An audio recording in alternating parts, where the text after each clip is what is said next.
Chapter 3 Inflation. We will study the following points in this chapter. 3.1 Introduction. 3.2 Causes of inflation.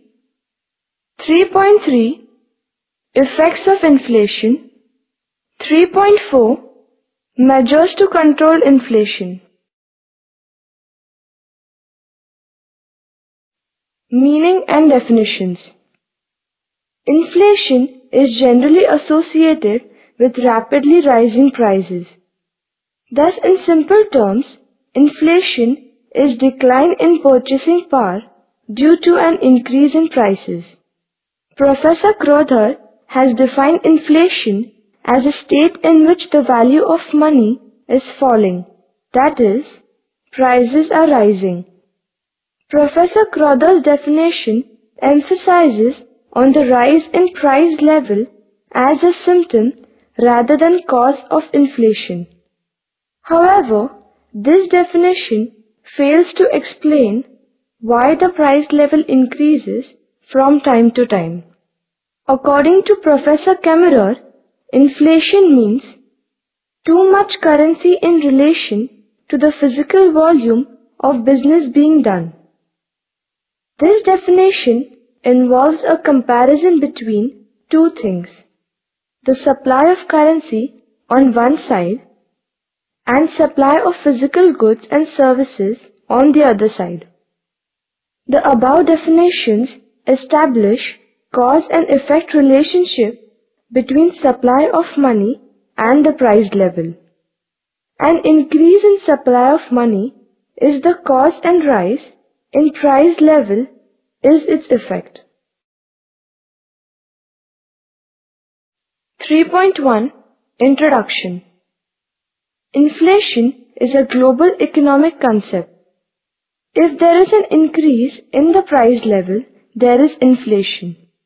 It results in the decline of value of money. 3.2 Causes of inflation. There are two main causes of inflation: increase in demand for goods and services, decrease in supply of goods and services. Increase in demand for goods and services. Demand for goods and services increases due to following factors. 1. Increase in public and private expenditure. Due to war, development policies, etc., public expenditure increases. It leads to an increase in demand for goods and services in the economy. An increase in private expenditure leads to a rise in demand for goods and services. 2. Increase in export. An increase in export reduces the stock of commodities available for home consumption. It creates a shortage of goods in the economy, so demand exceeds the supply. 3. Reduction in taxation. When taxes are reduced, there is an increase in the purchasing power of consumers, so demand increases. 4. Rapid growth of population. A rapidly growing population increases level of demand for goods and services in a country. 5. Deficit financing. Government meets the deficit by borrowing from the public and reserve banks, and also paying by printing currencies. This increases money supply in the economy. Therefore, demand and prices rise. 6. Availability of credit. Due to an easy availability of credit, consumer spending rises. It increases the demand for goods and services. All these factors lead to rise in demand for goods and services, which increases inflationary pressure. B. Decrease in supply of goods and services. Decrease in supply of goods and services takes place due to the following factors. 1. Shortage of factors of production. The shortage of some factors like land, labor, capital, etc. reduce the production of goods and services. It decreases the level of supply. 2. Industrial disputes. Industrial disputes result into strikes which may lead to lockouts. In such cases, industrial production falls and reduces its supply. 3. Natural calamities. Natural calamities like flood, drought, etc. adversely affects the supply of farm products and raw materials. 4. Lopsided production. More production of comforts and luxury goods reduces the supply of essential goods in the market and hence causes inflation. 5. Hoarding of goods. Hoarding is done by suppliers to earn more profit. It reduces the supply of goods at a particular point of time. It leads to rise in prevailing prices. Sometimes consumers tend to hoard goods, expecting prices to rise in the near future. This creates a shortage of goods and services in the market, so prices rise. Hence, decrease in supply is also responsible for inflation.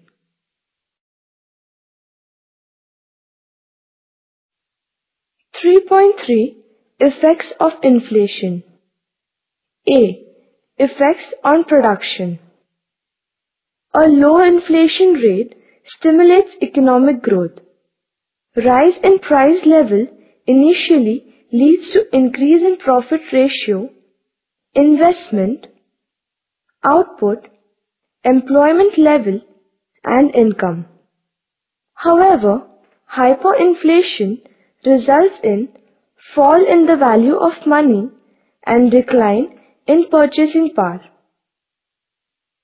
Inflation reduces saving and capital formation.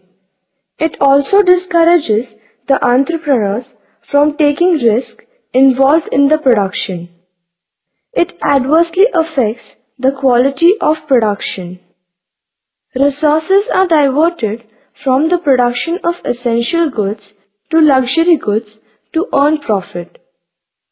Inflation discourages the inflow of foreign capital because foreign investment becomes less profitable due to rising cost of production. 3.4 Measures to control inflation. A. Monetary measures. B. Fiscal measures. C. Other measures. A. Monetary measures. Inflation refers to excess money supply over the quantity of goods and services. Hence, monetary authorities aim at reducing excess money supply in an economy by using following measures. 1. Increase in bank rate. Bank rate refers to the rate of interest at which a central bank lends money to commercial banks. An increase in bank rate raises other interest rates. It discourages people to borrow money from various financial institutions. It leads to reduction in money supply in the economy. 2. Sale of government securities in the open market. Sale of government securities by the central bank reduces cash with the commercial banks. It leads to a decrease in money supply in the economy. 3. Regulation of consumers' credit. Commercial banks provide consumer credit to buy durable goods like car, TV, etc. Such bank credit can be controlled by increasing down payment and reducing the number of installments. 4. Increase in cash reserve ratio, CRR. CRR refers to the proportion of total deposits which commercial banks have to keep with the central bank.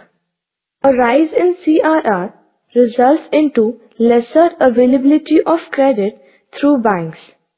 It helps to control money supply. B. Fiscal measures. Some of the important fiscal measures to control inflation are as follows. 1. Reduction in public expenditure. Government expenditure should be reduced to control inflation. 2. Increase in taxes. Government increases level of taxes and imposes new taxes. It leads to fall in consumption expenditure. 3. Surplus budget. The government has to adopt surplus budget in order to control inflation. 4. Public borrowings. The government borrows money from market, private individuals and firms. It takes away the excess purchasing power of the people. It reduces demand and hence prices come down. 5. Overvaluation. It discourages exports and increases availability of goods and services in a country.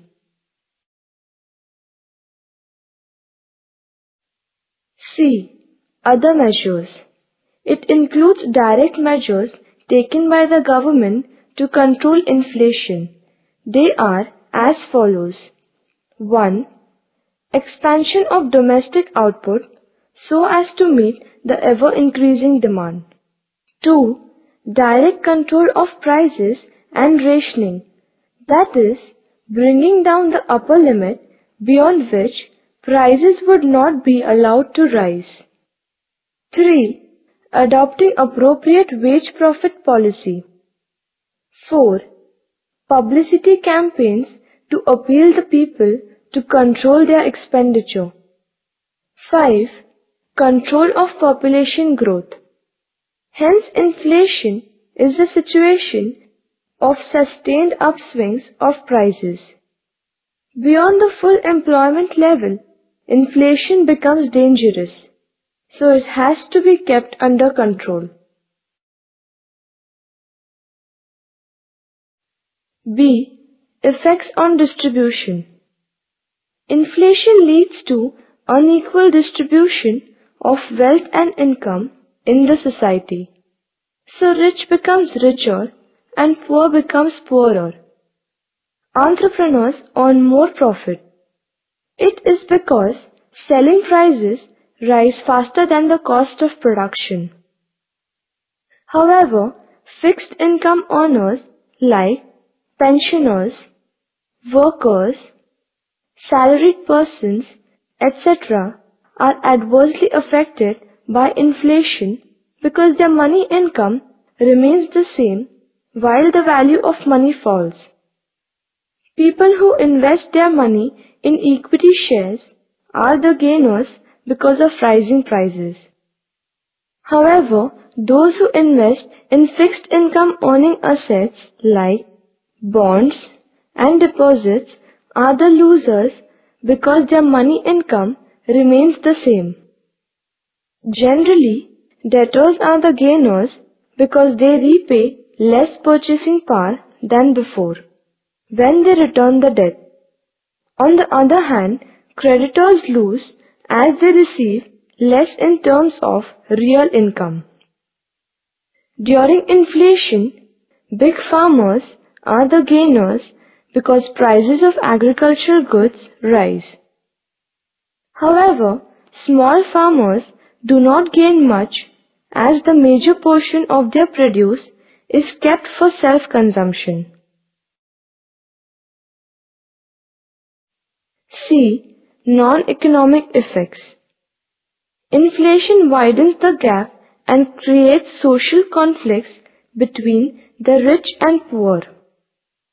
Due to inflation, some businessmen resort to adulteration, hoard, quality deterioration, etc. Thus, inflation adversely affects more values. Inflation leads to corruption, which reflects in political uncertainties. Thus, inflation has far-reaching consequences on an economy.